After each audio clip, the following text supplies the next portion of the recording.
we can observe all around us the steps the mental force is taking to take charge of both physical and vital nature.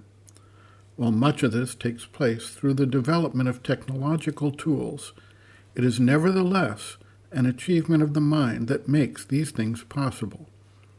We may debate the appropriateness or safety of some of the developments, such as the liberation of energy from matter in the form of nuclear bombs, or the use of such capabilities as gene editing and cloning to upgrade and improve upon the natural formations of plant, animal, and man.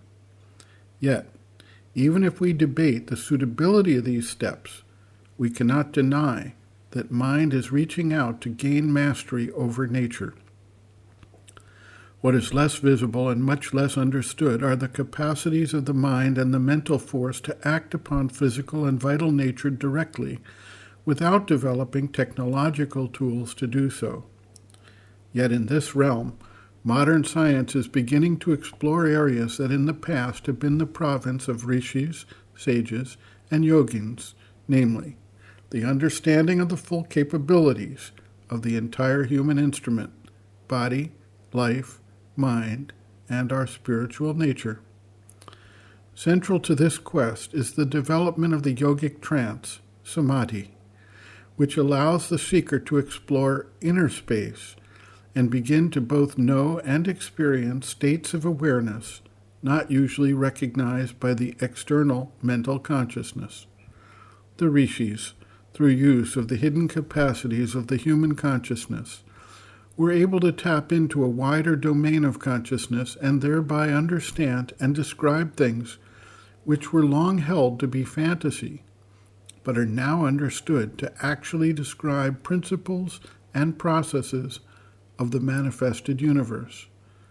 While we rely on technological innovation to discover these things, the rishis used a state of spiritual consciousness to discover these things. A recent example relates to the astronomical phenomenon known as the Big Bang. This has been held by Western astronomers to be the start of the universe, without any explanation from their side as to where and how this initiating event occurred. The rishis described a cycle of creation and dissolution of the universe, and thus the Big Bang is not the beginning of everything, but one point in a cycle of creation that was preceded by a former universe that was eventually dissolved. Today, Western scientists are discovering residues that appear to validate the existence of a former universe, and out of the dissolution of which our universe eventually arose.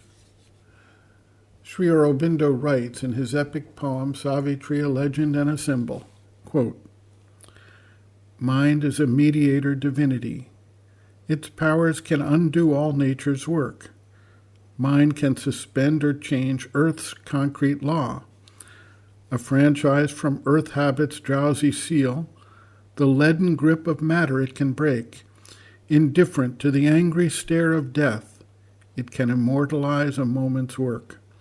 A simple fiat of the thinking force, the casual pressure of its slight assent, can liberate the energy dumb and pent within its chambers of mysterious trance.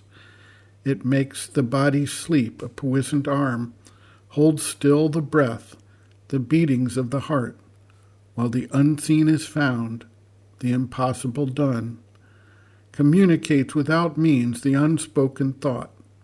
It moves events by its bare, silent will, acts at a distance without hands or feet. This giant ignorance, this dwarfish life, it can illumine with a prophet's sight, invoke the Bacchic rapture, the Furies' goad, in our body arouse the demon or the god, call in the omniscient and omnipotent, awake a forgotten almightiness within, in its own plane a shining emperor. Even in this rigid realm, mind can be king." End quote.